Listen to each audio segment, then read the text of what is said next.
Halo semuanya, perkenalkan nama aku Resya Aurora Andritia.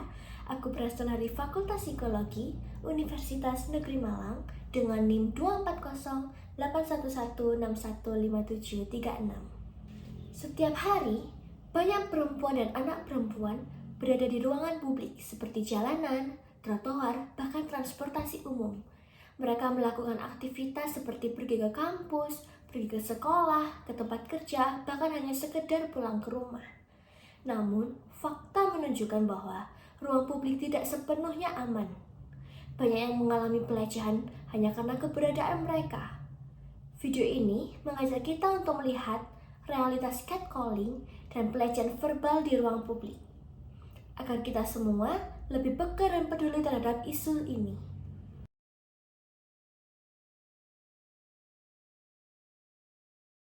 Apa sih catcalling itu? Secara sederhana, catcalling adalah pelecehan verbal di ruang publik.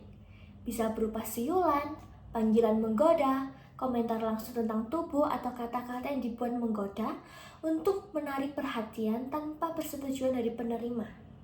Tindakan ini sering termasuk dalam jenis kekerasan berbasis gender karena bersifat memaksa, merendahkan, dan bisa menimbulkan rasa takut dan tidak aman bagi para korbannya. Berdasarkan survei Koalisi Ruang Publik Aman atau KRPA yang dipublikasikan tahun 2019, sekitar 3 dari 5 perempuan di Indonesia pernah mengalami pelecehan seksual di ruang publik. Survei tersebut melibatkan sekitar 60.000 responden dari 34 provinsi di Indonesia.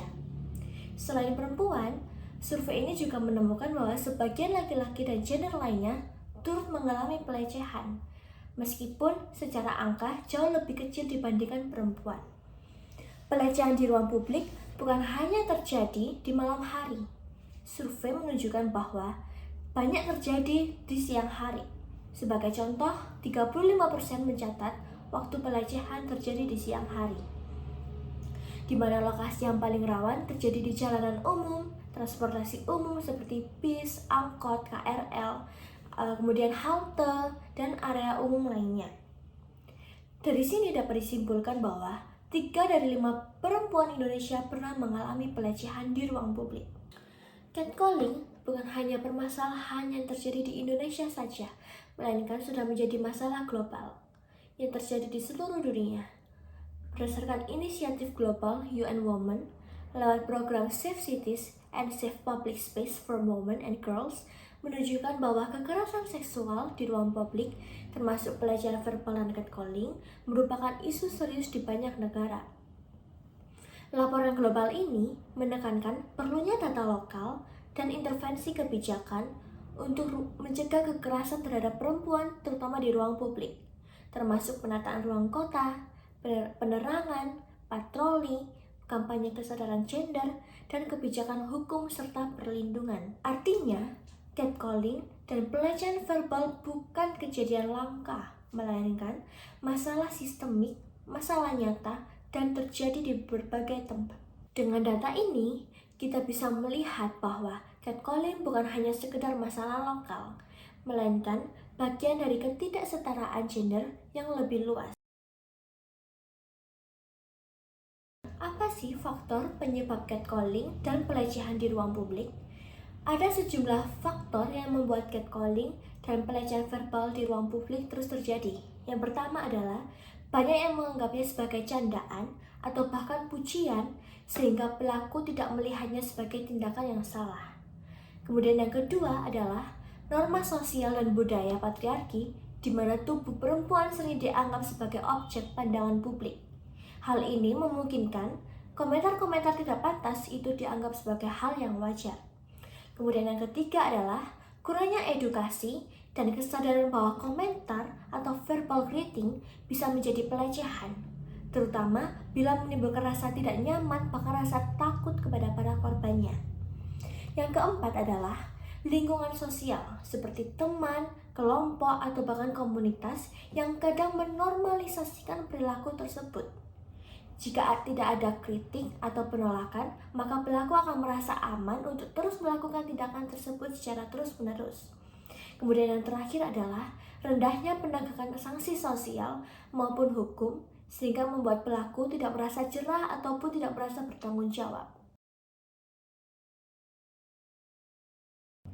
Kemudian kita akan masuk kepada dampak yang terjadi kepada para korban dan ruang publik akibat dari catcalling. Yang pertama adalah mereka merasa takut, cemas, bahkan tidak aman saat berada di ruangan publik. Yang kedua, banyak menyesuaikan perilaku seperti mereka menghindari jalanan tertentu, memilih waktu pulang lebih awal, membatasi aktivitas di luar rumah. Kemudian yang ketiga adalah dalam jangka panjang, mereka bisa mempengaruhi kesehatan mental seperti stres, trauma, bahkan rasa tidak nyaman saat berada di ruangan publik. Kemudian, hal ini akan membatasi akses, terutama bagi perempuan, terhadap ruangan publik secara bebas. Mereka juga dapat menghambat mobilitas mereka, aktivitas sosial mereka, pendidikan, bahkan pekerjaan mereka. Dengan demikian, pelecehan verbal seperti catcalling bukan masalah kecil, melainkan hambatan terhadap hak atas ruang publik yang aman dan layak bagi sesama.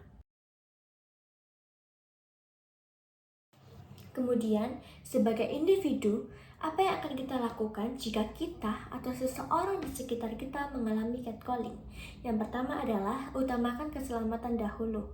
Jika situasinya tidak aman, maka kita bisa menjauhi pelaku, mencari area yang ramai, bahkan menghindari kontak fisik dengan pelaku. Kemudian yang kedua adalah, bila memungkinkan, catat detail kejadian, seperti lokasi, waktu, ciri-ciri pelaku. Hal ini penting jika kamu atau orang lain memutuskan untuk melaporkan kepada pihak yang berwajib. Kemudian yang ketiga adalah bersikap kooperatif. Jika kamu merasa aman, kamu bisa menolak, berkata tegas, atau bahkan meminta bantuan kepada orang di sekitar kita. Kemudian, apa yang bisa kita lakukan sebagai masyarakat untuk menghilangkan budaya catcalling ini? Yang pertama adalah jangan menormalisasikan catcalling sebagai pujian atau candaan, melainkan kita harus melakukan edukasi kepada teman, keluarga, dan komunitas bahwa pelecehan verbal itu nyata dan sangat menyakitkan. Kemudian yang kedua adalah berani untuk bersuara. Jika kita melihat pelecehan di ruang publik, kita harus mendampingi korban, mendukung mereka, atau membantu membuat situasi menjadi lebih aman. Kemudian yang ketiga adalah dorong kebijakan dan peraturan yang melindungi ruang publik. Misalnya, penerangan jalan, patroli, edukasi publik, bahkan kampanye anti pelecehan. Dengan langkah kecil dan kolektif ini, kita bisa membantu menjadikan ruang publik menjadi ruangan yang aman bagi kita semua. Kita semua memiliki hak untuk merasa aman, kapanpun, bahkan dimanapun kita berada. Ruang publik bukan hanya milik satu gender saja, melainkan milik semua orang. Komentar, siulan, bahkan panggilan yang membuat seseorang merasa takut atau tidak nyaman, itu bukan pujian, melainkan itu adalah pelecehan. Mari hentikan normalisasi catcalling, dan mari kita jaga ruang publik bersama dengan menghargai dan menghormati martabat setiap orang. Dengan kesadaran, edukasi, dan tindakan kolektif, kita bisa membangun ruang publik yang adil, aman, dan layak bagi semua orang. Terima kasih sudah menonton video ini. Semoga video ini dapat membuka mata dan hati kita, sehingga kita dapat memulai perubahan menjadi pribadi yang lebih baik. Terima kasih.